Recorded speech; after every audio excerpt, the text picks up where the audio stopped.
Hello, everybody. I would like to welcome all the readers of Pro Nature Photographer to our audio interview with renowned landscape and nature photographer David Muench. As most of you know, David is a pioneer in landscape photography, having photographed across North America for over 50 years. He has created some of the most recognized images of the American landscape. David has photographed over 50 books and is legendary for his unique style of nature photography, which has greatly influenced the style of many photographers today. David recently launched a new website of selected portfolios which provide a window into his lifetime of work, and he also has a new ebook out. David is joining us here today to tell us about his work and his philosophy. So, with great pleasure, I would like to introduce David Muench. Thank you for joining us. Well, thank you, Charlie. So, you recently launched your new website, which contains quite a few collections of images based on themes. So, could you tell us about your website and the work you've chosen to present? Yeah, in general, the way I've placed things together, there are 96 portfolios to date. I was trying not to add too many. It keeps everybody too busy. But what they are identifiable collections of my work, the subjects that I personally have been very much interested in, not just a random collection of images from all scattered places and themes.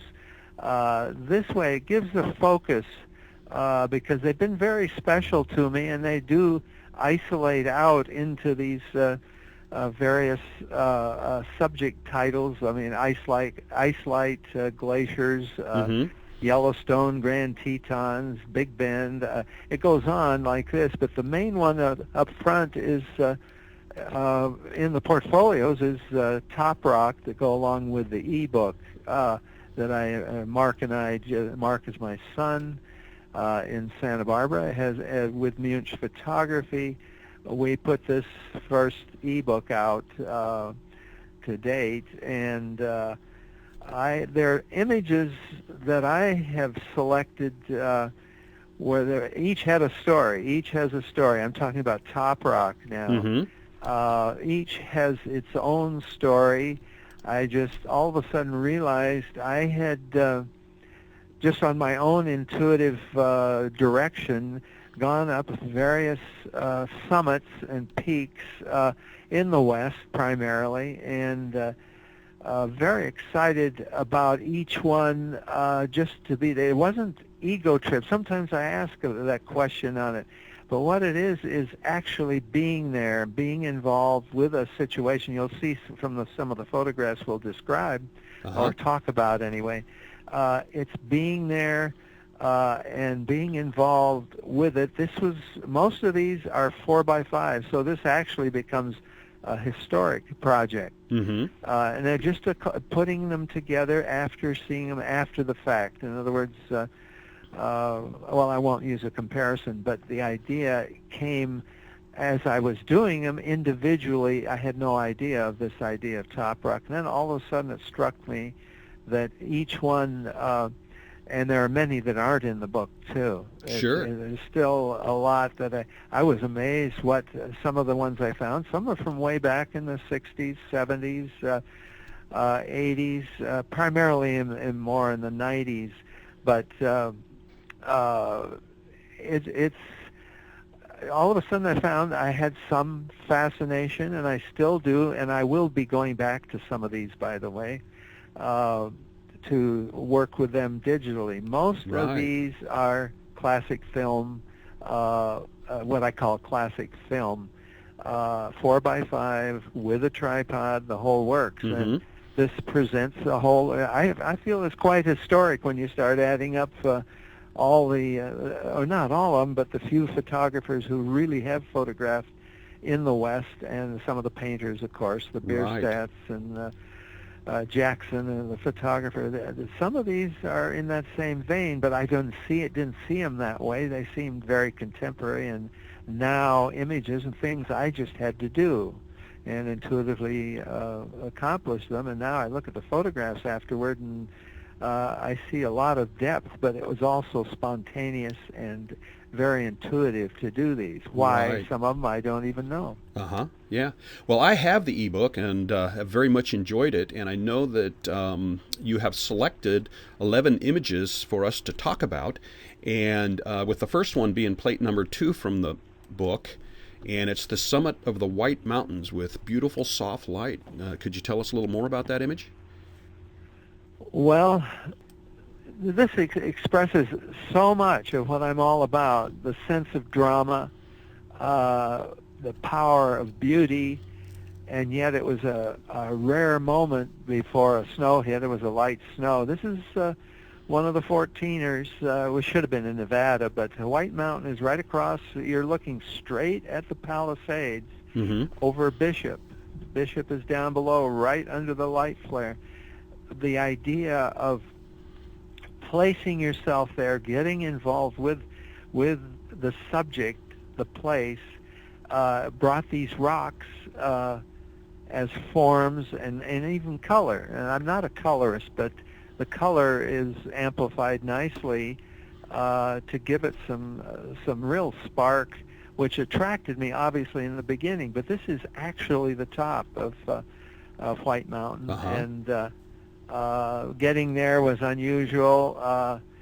This was a light snow fell, and I slept in a little gully on the east side, out of the direct winds. But this was the evening, just the last moment, and it, as you see, it's stormy. This is what I like. This is what I do. But I had to do with this one, with a 5 or 6 mile hike up from 12,000 feet on up to 14. Was I remember it being quite it was quite tiring, although well, that's still 2,000 feet, but I felt to me as a long open level ridge, but it wasn't. But anyway, and one of the not satellites, the one that landed at Edwards Air Force Base went through that morning, the next morning, not this one. Also, what was it? The shuttle. Shuttle, yeah.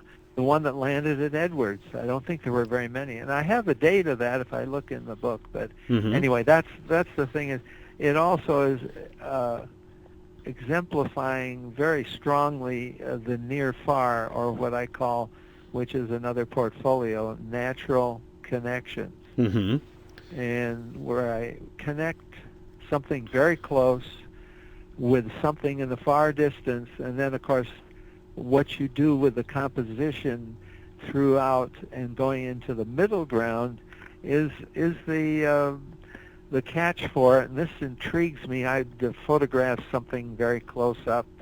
Very early on, I photographed some things, close-up details of flowers, rocks, something that would interest me. And I would also do the customary landscapes with that distant horizon and really looking out, or vistas, all the different terms that come into it. And I wanted to, all of a sudden I wanted to put them together. I started doing this, and that has really guided me through much of what I do. I like to get involved with the subject. That is paramount to me. Well, as a viewer, it feels like I can just reach out and grab the rock. And, and 4x5 sharpness of image helps a little bit too in this. So, but the drama and then being involved right with it. I mean, you could sit right there, or you could just touch these rocks, and yet you still know you're on a tremendous viewpoint. The place was very important to me. Right. The top of a major peak, which isn't, not too many people find. It's not a climb, so it's being there. Exactly. And that's what guides it, and you do strange things as a photographer to get in places like this. And it's also planning ahead and timing, and then with a lot of luck. Right. Finished off with a lot of luck. Well, it looks like the effort was well rewarded. So the next image is plate 3, the Jeffrey Pine, a well-known location, but I'm not sure I've seen this angle before, and again, captured in magical light. Well, this is let's see, what is 1970. This tree is like bristlecone brings tears to my eyes, Mm-hmm. because I just photographed it the way I would anything at that date. You notice the date. Right. And the tree was still very healthy, very much alive. And look at the place. I mean, Mm-hmm. and here I even have it with a little bit of snow. So it was a vigorous, just after a storm, and late light, very late light, in a prominent place. That tree, I mean, it's been struck by lightning. I have other images of it, and they're just never surfaced. These images, I have 2 or 3. Mm-hmm. Well, this one's looking at Half Dome, and of course Ansel made it very popular. The one is black and white, looking north to Hoffman, I think, Mount Hoffman, and this I just responded intuitively. I'm not looking to anybody's work or anything to make images like this, but to watch this tree go. I had it a little bit later, and then I couldn't even photograph it, probably in the late 80s. Somewhere in there, it was people scraped names on it, and the lightning really did a number on the twisted part in front, and the tree slowly went, and now it's not. And I just look at this, and it exemplifies the survival of, like bristlecone. That's one of the fascinating. That's part of their life. But this Jeffrey, and I have other Jeffreys in other areas, other places, even in this book. Mm-hmm. But the Jeffrey pine, this one is such a struggle, and it's quite inspiring, just to be there and to, well, they talk to you. Yes. The trees, and like this one, they talk to you. And I'm pretty busy to photograph, to try and, of course, work in a dramatic light. But still, if you just have a little time with it, they talk to you, and it's quite an inspiring factor. And this is why I have the images up in portfolios, and like with this book, this is what inspired me. Mm-hmm. I know my work inspires quite a few photographers. I see that quite readily, and even reading things now in different magazines, I can see even the same words that I put together being used.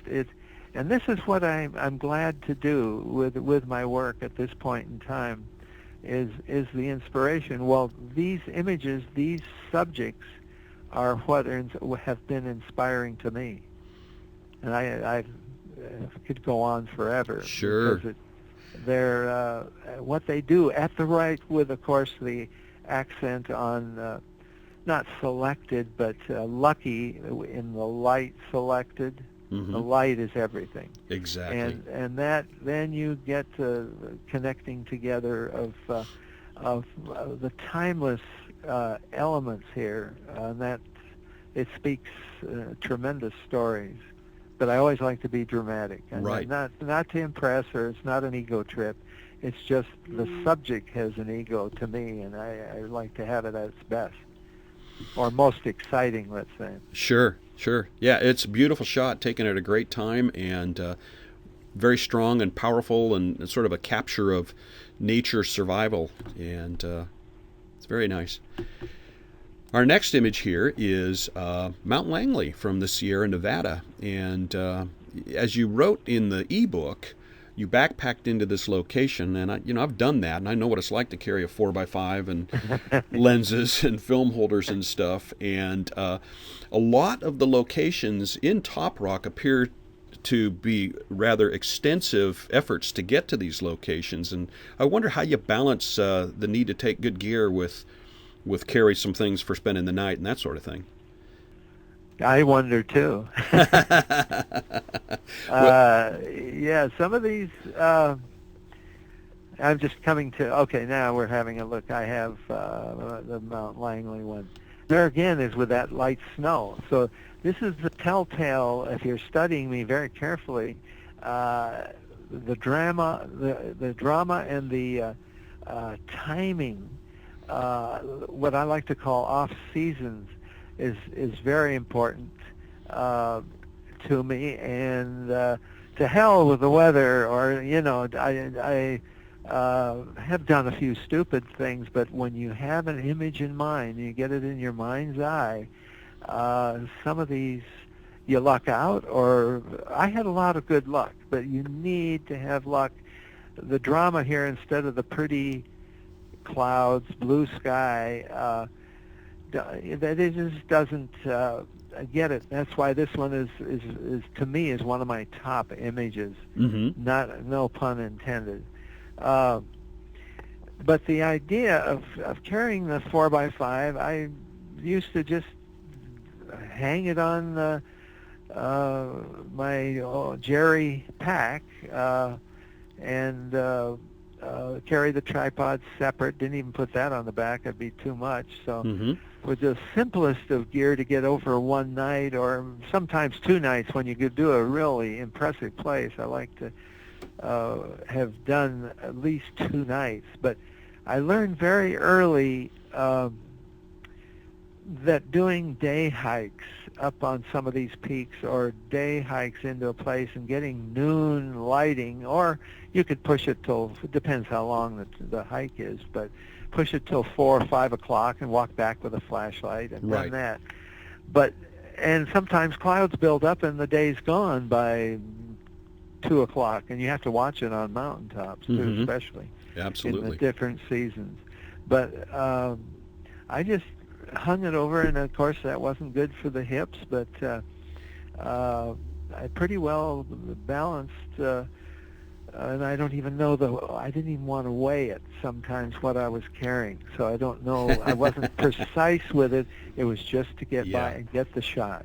Well, you mentioned an interesting point in that doing a day hike brings you to this location at the worst time of day to photograph, and Well, it could be great. yeah. Again, watch out for that one. I need to express that, because I found sometimes right at noon to be some of the best things. Mm-hmm. If you get up there and it gets overcast, you get soft ambient light, or fog develops, or maybe you go through a rain and then a fog develops, and it could be right at noon. Mm-hmm. But if you go up with a clear, beautiful day, and you end up at noon or 1 o'clock, and you may sit around, take it easy a little bit, and then go back down after taking shots. Well, I learned that so early. I think I learned that for the first one. It really embedded in my mind not to do it. Is I took a speed graphic up Mount Whitney, and it was a hell of it. That was really early on, just barely out. In fact, I may have been still in college, and it just handheld with a speed graphic. It was really dumb, and the lighting was so ordinary.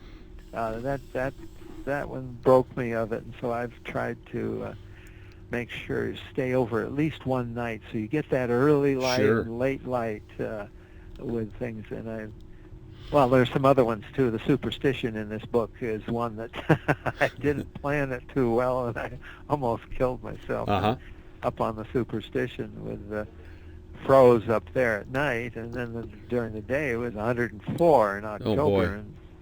And I didn't have enough water. Yeah. So anyway, I describe it down here, but let's go on. Okay. Well, the next image is Fremont Peak, plate 19 from the book, and another high location that looks like it took some effort to get to. Yeah, this is very important to me. Well, to start with, what is exciting, that's really indelible. It was one that I wanted to see the date, because I remember a slight snowstorm, maybe 8-10 inches. Mm-hmm. Not quite that much. And I backpacked in, I remember being as a solo, backpacked in to, I believe it was Island Lake, stayed there. I don't think, maybe the intention was, I think the intention was to go up Fremont Peak. And I'd never been on it. I just was going to try it and just see what happened. And it ended up being almost a vertical meadow. Mm-hmm. It was just grasses going up, and so it was just a 1 foot in front of the other scramble up. The top there, what's so exciting, I just straddled on top of that. And actually, the excitement of it is more exciting to me at this point in time than it was actually then. But I remember drinking, I didn't have any water. This was in I think it was either late September or early October. So that snow was, I mean, there was little puddles around on rocks. That's what I drank. Right. And I mean, really just not really thoughtful in planning, but just determined to get the image. Mm-hmm. But anyway, this was a day hike, and straddled on top, and got excited by the fact the glacier had been eroding dramatically on the east side, and that is a completely separate wilderness. The west side, and it's right on the Continental Divide. You're literally like riding a horse. I mean, you could be bucked off any minute. And because of the ruggedness of the thing, the south and west side was a little more decent, and yet it is one of the big peaks in Wyoming, and right behind the Grand Teton, and of course, what's its name? Just up the Gannett Peak is just up the range a little bit. Is higher than the Grand Teton. So you have, these are the big ones, and I'm just very proud to be able to do that. But the pride and ego wasn't the thing. It was just to get photographs. What was it like to photograph? Right. And of course that brings home an image memory rather than just doing it and remembering it. Mm-hmm. So the rocks, I mean, the rocks are so explanatory. I'm still not there yet. I'm going through all these very slowly. You have the very hard rock that goes through all the extremes of weather, and you can see the spires are really straight off and have been eroded and quarried away by the glacier on the right side.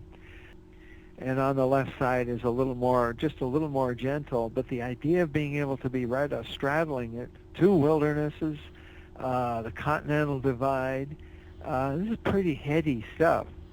And to photograph it, and everybody asks me, and I don't blame them, why did you cut off the top of that peak? Oh, right. And I just have to say that it was just a monumental climb up there, hike. This is a scramble, not a hike, a scramble, not a climb. And why did I do it? I was just, setting up, and was a little bit slightly breathless, and so I got sloppy. Mm-hmm. And I didn't mean it to be that way. It doesn't hurt, but usually I don't like to do that. But that's the way the image came out. So, but that, again, is being involved with the subject, and really connecting to what I felt up there. What was, it wasn't a reason to go up there. It was just something I needed personally to do. I wanted to do this, but to get the photograph. And this is, I'm particularly pleased with this. Yeah, well, it's a beautiful location, but it's also very dramatic. And as I'm listening to what you're saying, it looks like, if you got too close to the edge, you're going to go over one way or the other. It was being quarried away right to probably the peak was considerably higher, maybe 100 feet higher than that top point ahead there. This shows the dramatic struggles that when you get up pretty high, the mountains are subject to being vigorously attacked, or they just like the bristlecone and trees that are up on exposed summits. They really show the conflict with what happens when you're half in the sky and half on the earth. And right. It's powerful. Yeah, very nice. Well, the next image we have here is plate 21, and it's Mount Timpanogos with a little bit of color display. Yeah, that was one that essentially that's a day hike. Mm-hmm. Staying at a lake below, I don't remember the name of it, but Here we go. Yeah. I mean, a nice trail winds up there, but I just had the need to photograph in a summit kind of a thing, because it excited me to know what the heck it looks like. What do you feel? What do you sense when you're up on a place like this? Mm-hmm. And of course, that's this one's back in '89, so it's quite well back there. That's where I've begun. I've already done it before this, probably in the '60s even. Finding subjects that I wanted to again get involved with with what it's like there, things you walk on, things you'd step on, to photograph them and include it with what we had come to expect, from coming over from Europe and then to the East Coast, is the general landscape, kind of placid, not plain, but placid and simplified and wandering in your mind easily. I wanted to get involved, or I just didn't want to do it. I wanted either dramatic light or to show what it's like right at your feet up there. And that's why this one is another one that does this pretty well, and that's very satisfying to me to do that. And to find flowers, sometimes at these high peaks, you'd find it absolutely dead still. I mean, this is obviously a summer image. Yes. You'd find it dead still. I remember that up on top of Blanca Peak in Colorado. Absolutely dead still. And what did you have around there? You had a whole flock of birds living off the bugs that were all stationed up on top of the peak. And it was the same thing here. It's a lofty place that speaks to you in different terms. And this one had a odd little situation where party balloons were floating over and going on east. Oh, and geez. It was weird, you see Provo and not Ogden, the Orem down below. You see them, Salt Lake's just around the corner a little bit, and you see all the civilization, the university there, and everything, and then you get up in something absolutely wild. It's very prominent. Timpanogos is extremely prominent and holds snow beautifully. Mm-hmm. And it's a great place. So it's just intriguing to get up to the top and what is the life there? What is not just the view, in other words, but what is it like to be there? Right. Not to get there, but to be there. And Right. that's what's driving some of these things. Mm-hmm. Beautiful shot for sure. But yeah, I'm sure a little bit of public reality as the balloons blow by reminds you that you're not that far away from the population centers. It's whimsical and kind of, it's just a situation that may have, just like you say, you realize you're not that far away from civilization, and you're actually looking straight down on it. Right. But there's so many times I looked up at that mountain from Provo area, and really it's a beauty to photograph from many angles, and this was just one of those where I had to top out. Right. The next image here is Trail Ridge in the Colorado Rockies, and it's very dramatic. I love how you've kind of framed the distant peaks and got some threatening weather as well. So could you share with us some of your thoughts on composition? Well, yeah, this is I don't know how to say it, typical of getting involved with a subject. And of course I sat along on the road as in the car. I mean, this is literally right on a wall, or next to a wall, right on the highway going over Trail Ridge. Mm-hmm. But look what you see. Yeah. This is what is selection of subject and the idea of composition, something to draw three-dimension, something to draw your eye through the image rather than looking just at it. And of course then you get the late light and the storms over Longs Peak out there in the distance. But well, you can complain about different things in this. Maybe it's a little too centered, that split light area going top to bottom. In the middle could be a little bit, but the drama of light and shade going up kind of lends to the drama of the sky and everything. And so instead of just looking out with a nice, open, peaceful look going out, I like to thrust something, and I have overdone that too, by the way. In the early days, I would thrust something right up, and it would look, maybe it'd give it a little phallic even, or just, it just depends the way people interpret it. But to me, it was getting something involving your eye to not reminisce, but to look and feel and sense the power of the place. I mean, it's beautiful, but it's more powerful than it is pretty. Yes. And that's what's going on here. It's just another, and this is all intuitive mostly on these composition things. Mm-hmm. I have to explain them afterward. I couldn't explain it Sure. beforehand, other than I needed that little bit of separation down in the middle there with the light going across down below, so that you get separation and contrast between the dark shadow and this light area, the slope down below. It gives a little more accent to lead your eye right through there and on into the distance. And then you have to come back. Uh-huh.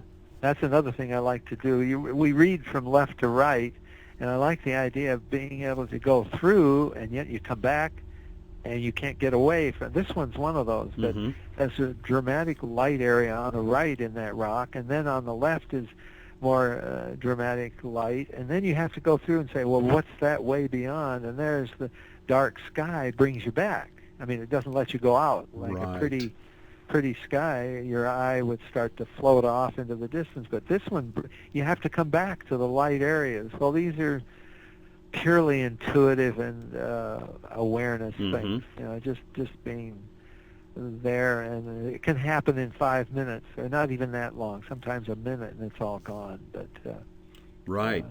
sensing this has been something I have a lot of baggage of timing and things like this in mind, and then they happen, and you have to be there and do it, or else. Right. It's gone. Exactly. Well, the next image here is the cover of Toprock, and again, just beautiful light, golden and warm. And I wonder if you could just tell us a little bit about light and how you perceive it and present it. Well, this one I would call, I'm just getting to it, this one I would call fortunate light. Mount Evans has a road up, has a restroom and a parking lot up on, well, you'd call it the top of the peak. The key to me was it's such a dramatic place. You hike up about a half a mile. You do have to hike, but then you're into this great thing. And I stayed up there and got up. You can see, this is another thing that happens quite often with work I do. My Wilson Arch is like this. You'll notice the sun hardly has, at this elevation and the angle out toward the sunrise, hardly has, it's already half covered, the sun. It's already, and that's also another thing to keep from being too garish, and you know, when you have flares flying all over the place. And with a 4x5, I could get rid of them pretty well. Yeah. But the timing was split second on this thing, and it was all over. Well, then if you waited around, you had that next spot of light up above there to the right, so that could have given you another secondary. You just stay through these things, but the drama of the cloud layer, and so you get up with a high anticipation when you wake up, I'm talking about, and then just see what happens, and just get yourself out of the way, and just record this great moment that might happen. Right. And this is one of those. And figuring the lighting and exposure, I couldn't tell you if I had to. Because it was shifting. The sun was being slowly diminishing in brightness, and the left side is quite dark. So to balance this with, I think it was Ektachrome film, may have been Velvia, but I think this one could have been Velvia. I have to check. These are the things I live for. Right. when you have these moments, they're far more superior than all the time you spend in the middle of the day wandering around and exploring and learning different things and finding different images. And of course, clouds build up a lot up there in the Rockies, so you have different lighting, and that's fun. But these are the big rewards where it happens so fast. I hardly even actually remember it because Right. it's so fast. Yes, exactly. There's no repeating this at all. No. It's one of those where if you spend too much time thinking about what you want to do, you've missed the moment. Oh, it's gone. Yeah. Yeah. Actually, Denver is right out there under the sun somewhere. Okay. It's right down there. Uh-huh. That's a thrill. I'm sure that's a thrill, but I always wonder, and I keep looking to see if I could see anything, but it's just hidden out there under the sun somewhere. Yeah. Skyline. Right place at the right time. So. Yeah. And those are the most rewarding. And if you know, a silly kind of thing like F11 and be there, well, this was F32 probably. But, right. So quick. No, this probably wasn't. It was probably more F22. Uh-huh. Somewhere in there. Right after Mount Evans shot is another Mount Evans shot. These are very special to me. The next one is, what is it? Is a completely different kind of a shot, and I'm very proud of that. Very, not proud, but pleased. This is another image from the top of Mount Evans. This was in the evening. What I like about this and to find things like this is just being aware. There were a few people going up and down up there, and this was getting late. Everybody's kind of down. You're by yourself on this. This is a grand high peak, very prominent. It has a royalty quality when you're down below. You look at Mount Evans from the north over the lake there. It has a quality of royalty. Sits there. Very proud. So you drive up, and that takes the air out of the wildness of it. But when you're actually there, these are the things that were happening. And what I spotted, and there again is picking unusual. I think it's unusual, a composition that shows the breaking up and the conflict that you have. I guess that's another thing that draws me to these heights, is the conflict that shows for being so high, poking up into the sky. So you have the Earth-sky conflict there. It's pretty strong.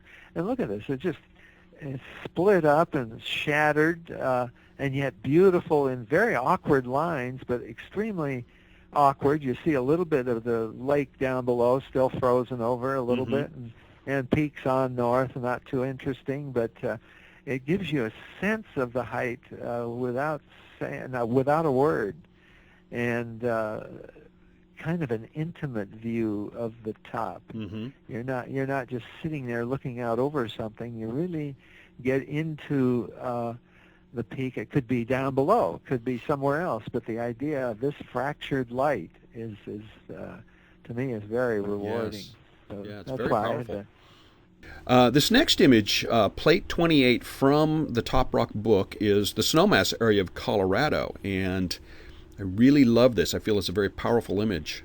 So please share your thoughts. Again, very special. This is one like going into a philosophical mode. I like to work between seasons, between times of the day, when things going into night or coming out of night into dawn. This is two different types of geology going on here. The sandstone red rock, which is the Maroon Formation, kind of looks weird, but you're not far from red rock country. And then you're looking over into the great granite areas of that Snowmass area, which is another 14er across the way there. And the juxtaposition of those things, and with a little life, a little grass. I have some from a different year that have flowers actually in the rock. Oh my! The Rhytbergia. But look at the lichen and the I mean, digital does help. I mean, this isn't a digital image, but it was printed with a digital not enhancement either. I don't like to use that, but really bringing out the color separation. Mm-hmm. And look, I mean, it was red rock, but it just the juxtaposition excites me there on contrast between subjects, and of course it's good spring stuff. You have heavy snow still lingering over there, and Buckskin Pass is a great hike if you ever get a chance Mm-hmm. to do that. Maybe you've done it even up above Maroon Bells. There's nothing unusual to get there from Maroon Bells along the lake there. Mm-hmm. I've been there, well, but I haven't done the hike. But look, yeah, it's just another great place, and it's kind of scattered out there. You need to explore. A lot of these things are just exploring, and I'm always, when I'm out, I'm looking for foregrounds. I mean, I'll see a main subject, there's a big view, or there's a big subject that excites me. Well, I get kind of waylaid, and you can call it awareness or whatever, but my eyes gravitate toward foregrounds, and if cactus are blooming somewhere, or flowers, a spread of flowers, and you have this great landscape, boom, I just really gravitate toward putting them together and working juxtaposition of geology or subject, and that of course becomes we'll talk about that in near far, or the Mm-hmm. natural connect. I like to call it natural connections because it does more than just do the simple near far thing. But this is, of course, is near far too. I mean, this is right in front of you. Get involved with it, and then you still do have the landscape in the distance and sharp. I mean, you try and keep, to me anyway, I need to have at least a basic sharpness to both areas if it's to work for me. Mm-hmm. And that used to mean F45 or F90 sometimes. Right. But with digital cameras now, of course, you can do a lot better with, they even have it down to F8 on some cameras. Mm-hmm. Not on the good ones, but anyway, there's some that I can get the same depth of field with F8. Right. And aperture priority is scary. Yeah. Yes, it is. Yeah, and well, it's interesting to see how advanced digital photography has come, no doubt. Oh, isn't it? It's still advancing all the time. Mm-hmm. Yeah. Yeah. Well, our next image here is the Colorado River, and again, another either early or late time of the day, quite dramatic. Well, yeah, I'm trying to get there. I'm still Okay. wandering down in the Rockies here, but it may not take long.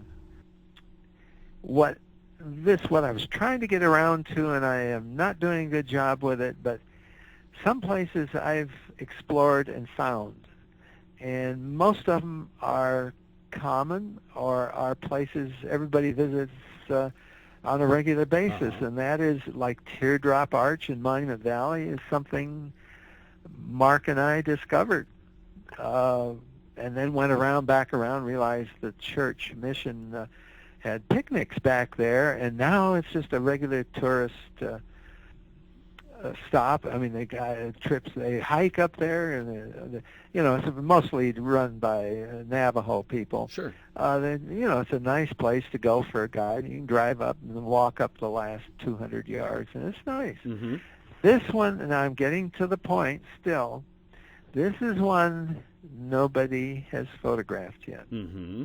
And I'm very pleased with that, but it's a hell of a hike to get there. But the idea of, this is Rimrock too, and I have a portfolio called Rimrock, and that hasn't been really put up yet. Uh-huh. But this is Toprock, and it's a Toprock too.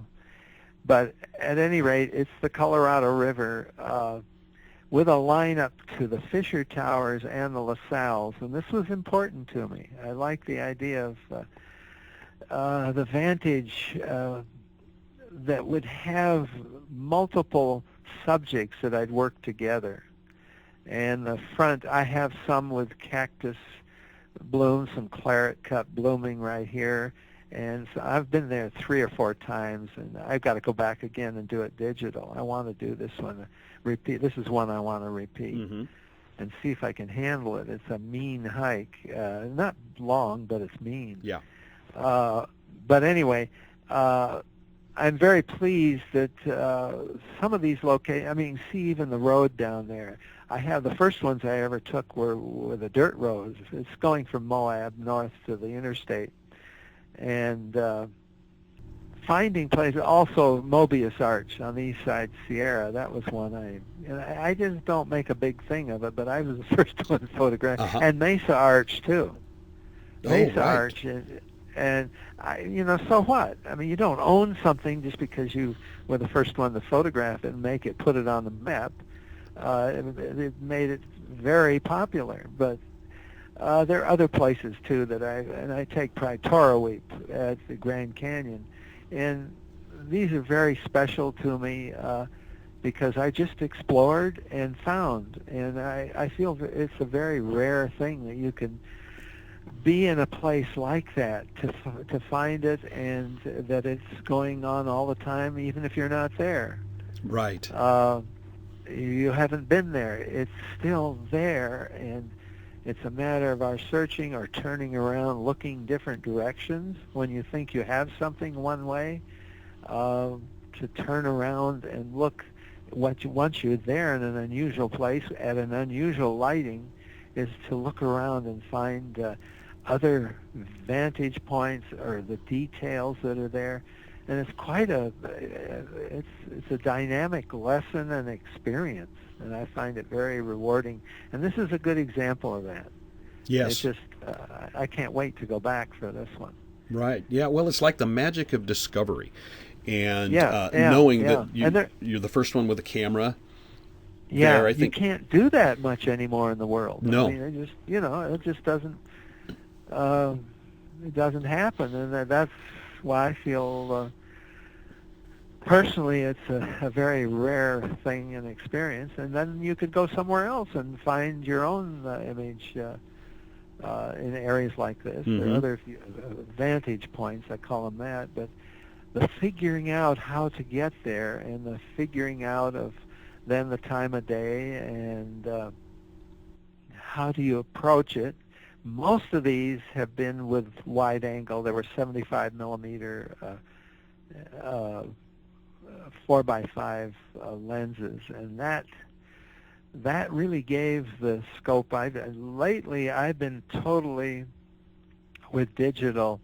I've been using and working with space with telephoto Mm-hmm. lenses approach, and I've got to get myself back into more. Because I have some good cameras and lenses rather for super wide digital, and I can't wait to start getting back to that. But I think it's much harder to work with wide angle because you need to like this has a bald blue sky, boring as all get out, and doesn't even use the polarizer so that I could keep the river, so it has a reflection off the river. Mm-hmm.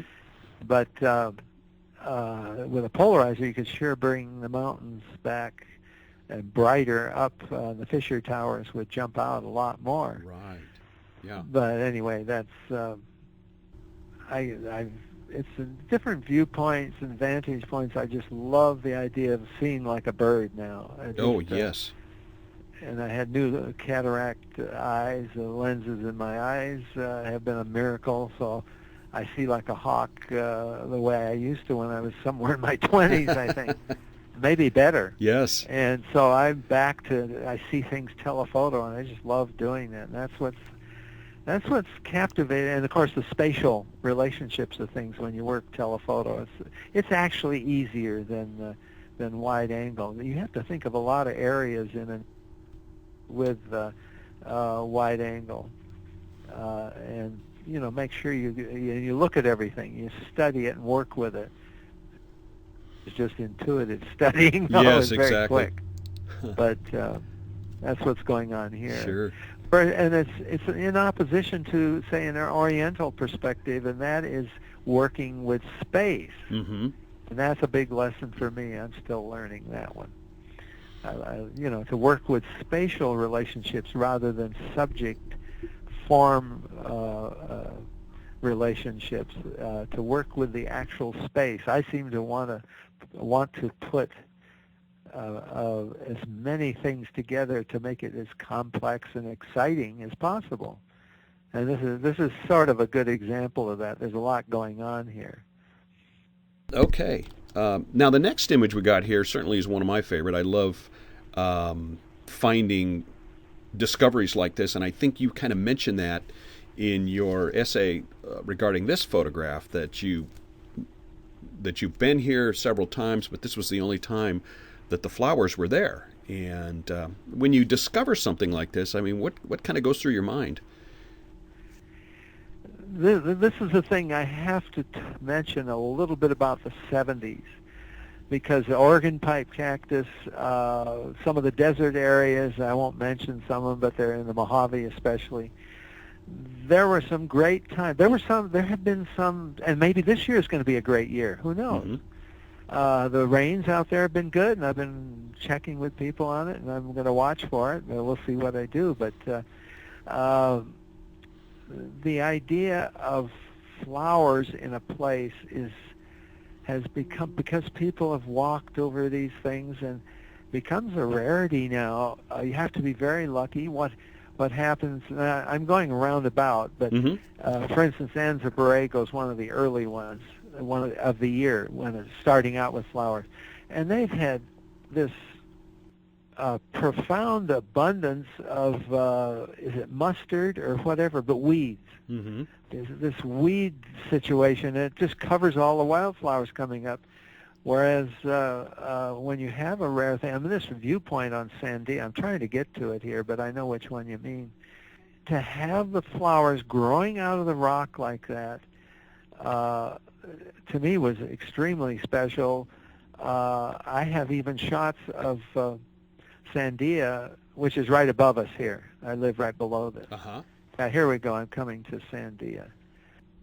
The north, the one shot I have of the north end, here I've come to the flowers. This is looking south, right along the rim there on Sandia above us here. I have been going up there, last year, for instance, one time. We just go up there and do our hikes along the top rim there. I look for this shot I've had of the North Peak looking out over the expanses up there with limestone rims right in your face and right in close. And it's not possible. All the trees grew up. Oh. So it isn't possible. And so I'm kind of aware of a lot of changes in places, and usually it can be to, for instance, Snake River Overlook, and I'm digressing, I know, but it's very interesting how Snake River Overlook, you try and do shots that I did in Ansel Adams era and others in the, say, 60s, in the 50s, 60s, 70s. And the trees weren't as high at all. You go there, Snake River Overlook, and it doesn't have that beautiful S-curve. Exactly, yeah. So things change. Well, these flowers are just a very rare thing. People go out there and sit there, and I'm sure that you might get a couple flowers blooming now, they're on a good year, and it hasn't been they've had a little snow up there, but it's one of the worst years ever here. So will there even, there'll have to be a little bit, and it depends what's still going to be rainfall or snowfall coming up in March and April. But it's just a rare thing, and I had the fortune, not Anza Borrego, but yeah, I did have also Anza Borrego had some very lucky years there where the verbena and the white flowers, the whatchamacallit, that's a good flower name. But the other one is in Oregon pipe cactus with the poppies. And there was a couple of years there in the 70s that were just outrageous. I thought that's what it does all the time. Yes. That's, no big deal. Just, shoot and, plan. But I used to be called on for wildflower alerts before they wildflower alert things, and they may want to check on them now, because you may even see flowers in your area. There's verbena around where you are. Right. Yeah, we're keeping an eye So out. maybe it might be happening. Who Uh-huh. knows? It's just, to me, it was a very rare time. Yeah, and it's a beautiful image. And, it's kind of an interesting point you made about how things are changing. And Yeah, we yeah. were last at Snake River Overlook there probably 2 or 3 years ago, and I thought the trees have covered the lower part of the river. And how many more So, years before it covers the whole view of the river? yeah, And what do you do when you see that? This is just a changing landscape. yes, it is. And of course, there's some arches that are broken, and there are a couple things. There's one in the Valley of Fire that I have on the cover of my our Windstone book, and that's gone. Mm-hmm. Could not find that. I went out there looking. I mean, I looked, and I have a problem in my recent years, my latter years, of going back intuitively to a place, and it ain't there. There isn't the same thing. There isn't the thing going on, and I think I'm going a little off the top, Mm-hmm. And but it's just some things change, and it's just a mark of my my time, I guess. Sure. But I like to return, and getting close to that question you had. I love returning to places. There's some that I still don't have the definitive image that I'd like. I finally got, I think, some of Shasta, but I was many years before I got any. I really love that mountain and the different aspects, and I've explored a lot there and views of it. And I've never gone up it, though. I wanted to go up with Mark, and it never happened. But someday, maybe I still will. I don't know. But at any rate, I return and then try different times a year, and I have a whole collection in my mind. I call it baggage of timing for places, of, for instance, time of year, the season, the time of day, and then the time of day at different seasons.